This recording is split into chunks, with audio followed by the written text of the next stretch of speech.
અસામાજિક તત્વોના ટાંટિયા તોડી નાખજો. મને રાત્રે 2 વાગ્યે ફોન કરજો. મને અમદાવાદથી અહીંયા આવતા માત્ર અડધી કલાક થશે અને હું આવી જઈશ. કોઈ પણ સામાન્ય નાગરિક છે, કોઈ પણ ગરીબ નાગરિક છે, તેના પર કોઈને પણ અધિકાર નથી કે તે તેમને હેરાન કરે. અને પોલીસનું કામ રક્ષા કરવાનું છે તો પોલીસે રક્ષા કરવાનું કામ કરવું જોઈએ અને અસામાજિક તત્વોના ટાંટિયા તોડી નાખવા જોઈએ. આ પ્રકારના નિવેદનો અલ્પેશ ઠાકોરે હમણાં થયેલી એક બેઠકમાં આપ્યા છે.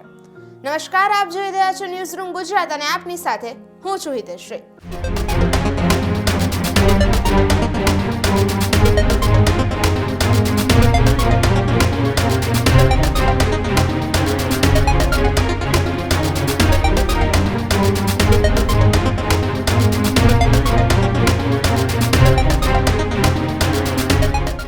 છેલ્લા ઘણા દિવસોથી ક્ષત્રિય ઠાકોર સમાજના ઘણા યુવાનોને પરેશાન કરવાના કિસ્સાઓ છે તે સામે આવતા હતા અને આને જ ધ્યાનમાં રાખીને અલ્પેશ ઠાકોર છે તે સાણંદના એક ગામે પહોંચે છે અને ત્યાં જઈને યુવાનોને અને યુવતીઓને સમજાવે છે.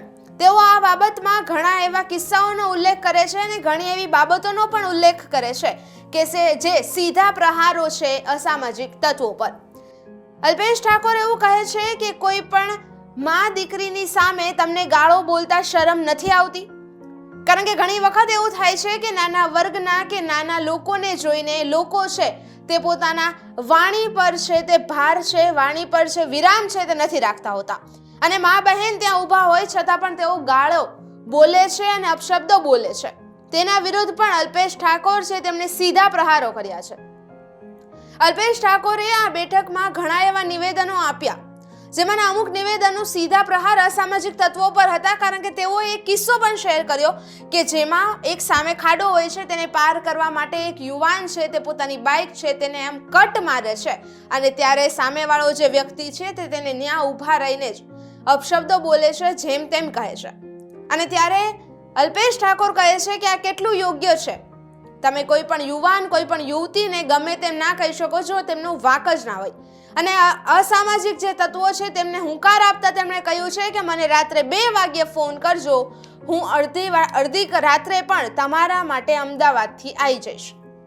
ગમે ત્યારે મને ફોન કરજો, હું તમારા માટે અવેલેબલ છું અને કોઈને પણ હક નથી કે તેઓ ઠાકોર સમાજના કોઈ પણ પરિવારમાં પોતાનો હાથ નાખે. જો તેઓ આ રીતનું વર્તન કરશે તો અમને પણ તેમના હાથ તોડતા આવડે છે. અહીંયા મુખ્ય પ્રશ્ન એ છે કે શા માટે અલ્પેશ ઠાકોરનું આવું ઉગ્ર સ્વરૂપ છે તે જોવા મળ્યું છે. આનો મુખ્ય વિષય એ પણ છે કે આની અગાઉ પણ ઘણા એવા કિસ્સાઓ સામે આવ્યા છે કે જેની અંદર નાના માણસોને કે ગરીબ લોકોને અસામાજિક તત્વો છે તે હેરાન કરતા હોય તેવા દ્રશ્યો આવ્યા છે અને તેના જ પ્રતિક્રિયામાં અલ્પેશ ઠાકોરે આ પ્રકારોના નિવેદનો આપ્યા છે. અલ્પેશ ઠાકોરે પોલીસને પણ આ નિવેદનમાં કહ્યું છે કે પોલીસનું હક છે, પોલીસનું કામ છે પ્રજાને રક્ષણ આપવું અને પોલીસે આ કામ સારી રીતે કરવું જોઈએ. જો અસામાજિક તત્વો તમને પણ મળે છે, તમારી નજરમાં આવે છે તો તેમના ટાંટિયા તોડી નાખવા સુધીની વાત છે તે અલ્પેશ ઠાકોર કરે છે. સાથે સાથે તેઓ આ નિવેદન છે, આ બેઠક છે તેમાં તેઓ એવું પણ કહે છે કે જો આપણે બીજા કોઈને ટાંટિયા તોડી નાખવાની વાત કરતા હોય તો આપણે પણ એટલે કે ઠાકોર સમાજના યુવાન યુવતીઓને પણ કહે છે કે આપણે પણ એટલી લિમિટમાં રહેવા જોઈએ, આપણે પણ માન મર્યાદામાં રહેવું જોઈએ. આપણેથી ક્યારે એવું ના થઈ જાય કે આપણે જે સવાલો ઉઠાવી રહ્યા છે સામેવાળાને એ જ સવાલો આપણા વિરુદ્ધ પણ ઉપાડવા પડે. ઠાકોર સમાજનું એક એવું રત્ન કે જે ઘણી વખત ચર્ચામાં આવેલું છે અલ્પેશ ઠાકોર છે, તેમના પર અત્યાર સુધી ઘણી વખત ઘણા એવા નિવેદનો સામે આવ્યા છે. સાથે સાથે અલ્પેશ ઠાકોરને મંત્રી પદ મળે ત્યાં સુધીની વાતચીત છે તે રાજકારણમાં અત્યાર સુધી ઉપડેલી છે અને હવે એનું જ એક મુખ્ય કારણ છે જે આપણી સામે આવી રહ્યું છે. કારણ કે અલ્પેશ ઠાકોર એ સામાન્ય લોકોની જે બેઠક છે ત્યાં જઈને સામાન્ય લોકોના જે પણ પ્રશ્ન છે તેને નિવારણ લાવવા સુધીની કામગીરી છે તે કરે છે. અલ્પેશ ઠાકોરે અહીંયા વધુમાં એ પણ ઉમેર્યું હતું કે મા બહેનની લાજ શરમ છે તે દરેક લોકોએ રાખવી જોઈએ. તમે બાકી ગમે ત્યારે ગમે તે બોલો, પરંતુ જ્યારે તમારી આજુબાજુમાં સ્ત્રીઓની ઉપસ્થિતિ છે ત્યારે તમારે તમારા શબ્દો પર સંયમ રાખવો જોઈએ. વધુમાં તેમને શું કહ્યું સૌથી પહેલા તો તે સાંભળીએ. બાઇક લઈને આવતા હતા, થોડું કાવું માર્યું. એટલે કાવા મારવામાં કોઈ છોકરાને ઉભો રાખીને મારવો અને તિલક કેમ કર્યું છે એમ કરીને મારવો, તો મને એવું લાગે છે કે આ લોકો બેફામ બન્યા છે. અહીંયા હમણાં જ સાધુ સમાજના પરિવાર સાથે પણ એ લોકોએ કરેલું મને ખબર છે. પણ નાના સમાજો હોય તો નાના સમાજો વિયાય. તમે જથ્થાવાળા સમાજ છો, મોટો સમાજ છે, તેમ છતાં તમને ડર લાગે તો તમને ઘણીવાર એવું થાય કે એમણે કેમ પાછા પડ્યા. તો એક ઘર હોય નાના સમાજો તો બિચારા શું કરે? રાત ભરે કામે જવાનું હોય, ફેક્ટરીઓ છે, રાત્રે અંધારા આવતા હોય અને ક્યાંક કઈ અજુગતું બની જાય તો દરેકને ડર લાગે.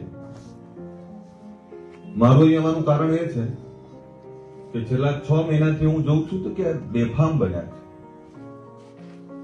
અને બેફામ બની લગ્નના વરઘોડા નહીં કાઢવા દેવાના, વાસમાં આવીને ગાળો દેવાની. આ દીકરી કહ્યું કે અમારી હાજરીમાં બેફામ ગાળો બોલે અને પછી એવું કે અમે તમને ક્યાં બોલીએ છીએ. તો કોઈ લેડીઝની સ્ત્રીની હાજરીમાં ગાળો બોલતા શરમ નહીં આવતી? બીજું, અંદર અંદર વાતો ના કરતા. તમને કહેવા આવ્યો છું કે ગુજરાતમાં કોઈ એવો ચમરબંધી નથી, કોઈ એવો દાદા નથી કે ગરીબ સામાન્ય લોકોને ડરાઈ શકે.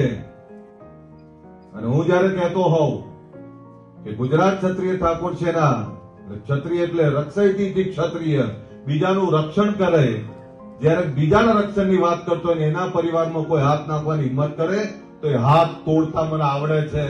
હું એ જ અલ્પેશ ઠાકોર છું, એ કહેવા આવ્યો છું, એ આજે કહેવા આવ્યો છું કે વાળી લેજો તમારા યુવાનોને, એ વાળી લેજો તમારા વડીલોને. મારી એક પણ મા બેન દીકરીનો પાલો અબડાવવાનો પ્રયત્ન કર્યો, એની હાજરીમાં ઊંચા અવાજે બોલવાની હિંમત કરી તો હાથ તોડતા વાર નહીં થાય. આ એ જ અલ્પેશ ઠાકોરજી કહેવા આવ્યો છું. અને પોલીસને કહેવા આવ્યો છું, તમારું કામ છે લોકોના જાનમાલની રક્ષા કરવાનું, લોકોને રક્ષણ આપવાનું. કોઈ અસામાજિક તત્વ કોઈ પણ સમાજનો હોય, કોઈ પણ સમાજનો હોય, એને પાડી દો. પણ સામાન્ય ગરીબ લોકોને ડરાવવાનો કોઈ પ્રયત્ન કરતો હોય એને આજે નથી ચલાવવાનું, કાલે નથી ચલાવવાનું.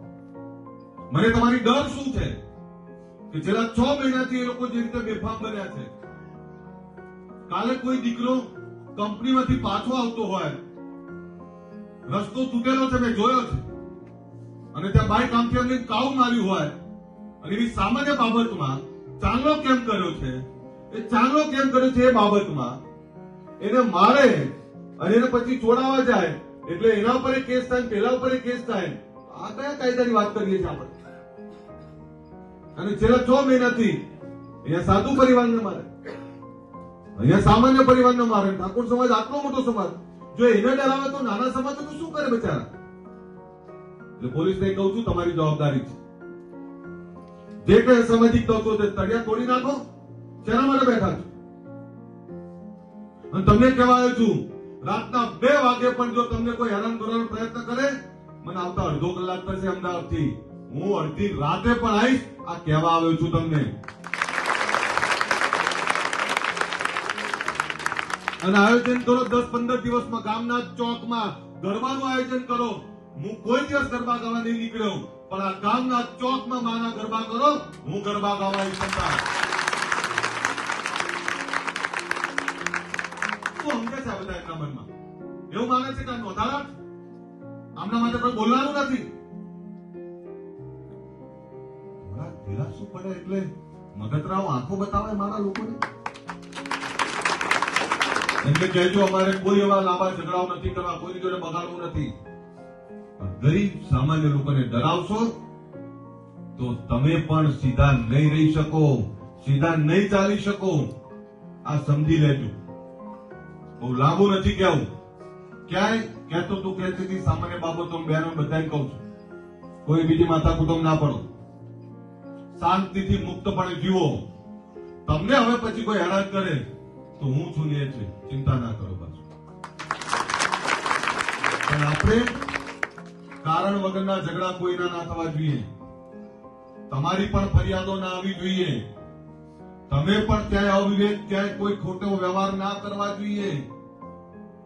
તમે પણ કોઈની જોડે ખોટી વાત ના કરવા જોઈએ. જયારે હું કહેતો હોઉં કે તમને કોઈ ખોટું હેરાન ના કરે, તો તમે પણ કોઈને ખોટું હેરાન ના કરવા જોઈએ. આ કહેવા આવ્યો છું. બીજું એ કહેવા આવ્યો છું, નાના મોટા નશાખોરીમાં છોકરાઓ હોય ને તે બહાર કાઢી લેજો. અને જંગ્યા મોટા મોટા કરો છો ને, જંગ્યા નાના કરી નાખો. ભાઈ ઉપર એમની આ મોટા મોટા જે વાળ છે ને તમારા, જે વાળ કપાઈ નાખો, હારા નહીં લાગતા. અને વ્યસનો કોઈ ના કરવા જોઈએ. હું આટલી બધી વાત કરવા આવ્યો છું, પાછળ મસાલો મચડે આગેવાન. બંધ કરો આ બધું. આ હસવાની વાત નથી.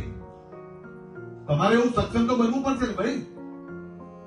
નશામાંથી બહાર નીકળો, વ્યસનોમાંથી બહાર નીકળો, એ કરો. અને એવું વ્યક્તિત્વ બનાવો કે બધા તમને સ્વીકારે, તમે એમને સ્વીકારો. અલ્પેશ ઠાકોરના આ જે નિવેદનો છે તે સીધા પ્રહારો છે અસામાજિક તત્વો પર. કારણ કે અત્યારે કોઈ પણ એક સમાજ નહીં, પરંતુ દરેક સમાજના લોકોએ પોતાની આજુબાજુ જે પણ અસામાજિક તત્વો છે તેમના વિરુદ્ધ અવાજ ઉપાડવો જોઈએ અને તેમનો વિરોધ કરવો જોઈએ. કારણ કે અત્યારે અસામાજિક તત્વોનો જે પ્રહાર છે, જે પ્રકાર છે તે એટલો વધી રહ્યો છે. તેઓ પોતાનું સામ્રાજ્ય એટલું મોટું કરી રહ્યા છે કે કોઈ સામાન્ય નાગરિક છે, કોઈ ગરીબ નાગરિક છે કે કોઈ નાના વર્ગનો નાગરિક છે તે ખૂબ હેરાન પરેશાન છે. અને તેમની જ વહારે અત્યારે અલ્પેશ ઠાકોર છે તે આવ્યા છે. અલ્પેશ ઠાકોરે આજે મીટિંગ કરી, તેમાં તેઓએ એ પણ ઉલ્લેખ કર્યો હતો કે અત્યાર સુધી હું ગરબે રમ્યો નથી, પરંતુ આ ગામમાં 10 દિવસ પછી ગરબાનું આયોજન કરો, હું ત્યાં પણ આવીશ. શું આ અલ્પેશ ઠાકોરની આવનારી ચૂંટણીને લઈને કોઈ તૈયારીઓ છે, કે પછી અલ્પેશ ઠાકોર છે તે સાચે જ હકીકતમાં જે ગરીબ લોકો છે, સામાન્ય લોકો છે તેમની વહારે આવ્યા છે? આ સમગ્ર વિગત અત્યારે આપણે જોવાની છે, ચર્ચા કરવાની છે અને શું આવે છે નવી અપડેટ તેના વિશે વિચારવાનું છે.